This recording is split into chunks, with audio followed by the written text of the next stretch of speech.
Straight on to some business news now on the programme. We're going to have a look at the latest from the trial of the former crypto wonder kid, if you like, Sam Bankman-Fried in New York, with both the prosecution and the defence as well, making their opening statements. And Charles Pellegrin, our business editor, is here to tell us all about it, Charles. That's right. Good morning, Stuart. It's also the first witnesses to take the stand in what's really becoming a global media event in Manhattan this week. And for the next 6 weeks, the crux of this trial will be to determine whether Sam Bankman-Fried knowingly committed fraud on a massive scale.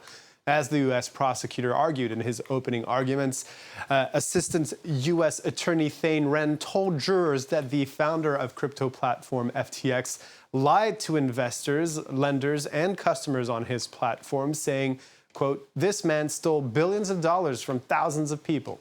Well, one of the people who saw his savings disappear in the collapse of FTX was the first witness to take the stand, a cocoa bean trader based in London called Marc-Antoine Julliard.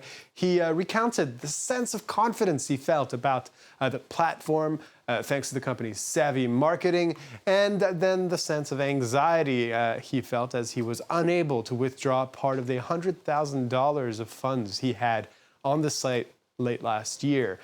The defense line of argumentation was to say Bankman-Fried has been depicted as a cartoon villain in a case that was largely built on hindsight. His lawyer, Mark Cohen, said his client acted in good faith. He described him as a math nerd who didn't drink or party, and said that taking something out of context and in hindsight and calling it improper is not proof beyond a reasonable doubt. The trial will start again tomorrow with the continued questioning of the second witness, Adam Yedidia, a college friend of Bankman-Fried, who worked for him at both FTX and Alameda Research, FTX's sister hedge fund.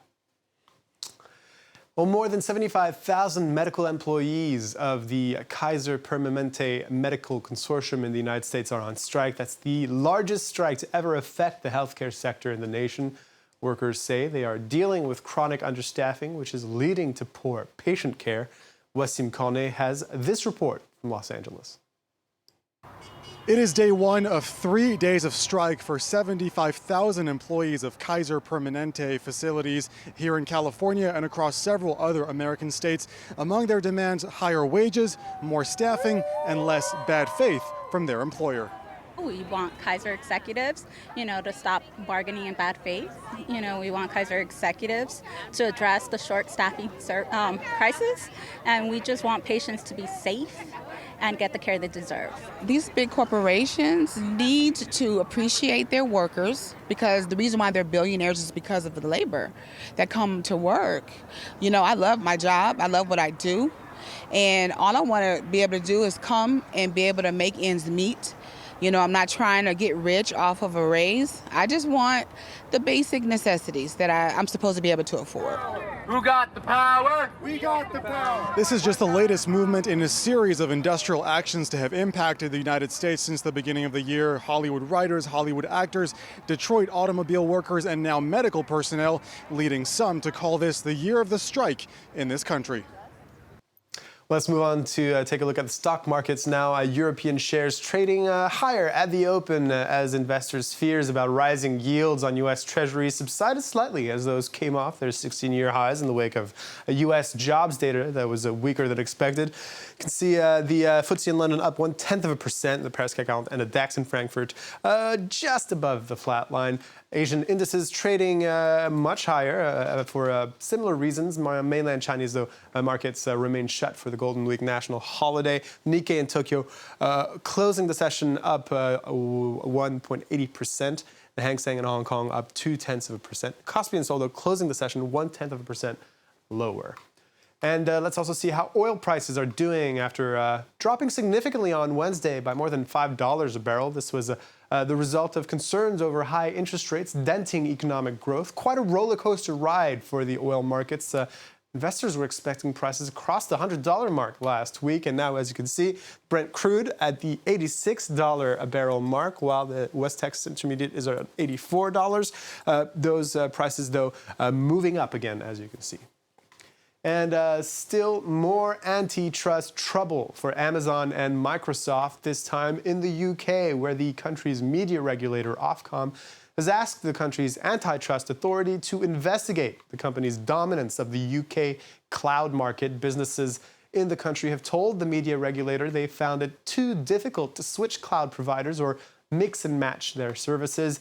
Amazon and Microsoft represented anywhere between 70 and 80% of the UK public cloud infrastructure services market last year.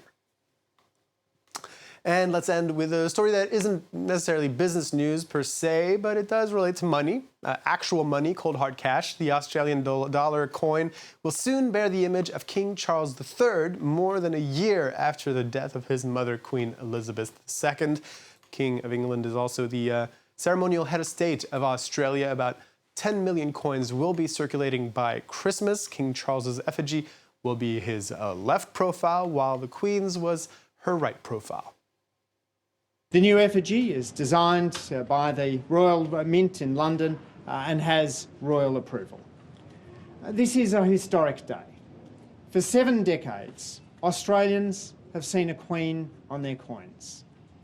This will be the first time for most Australians that they have held a circulating coin which has a king on it rather than a queen. Since 1953, every Australian coin has borne a queen. As you heard there, the reason why the monarch's effigy switches side is it's just convention between monarchs. You have to go from left to right. That's what it is. And it's so that when you turn, Charles, we can see your noses, the two Charleses' noses crossing in the middle.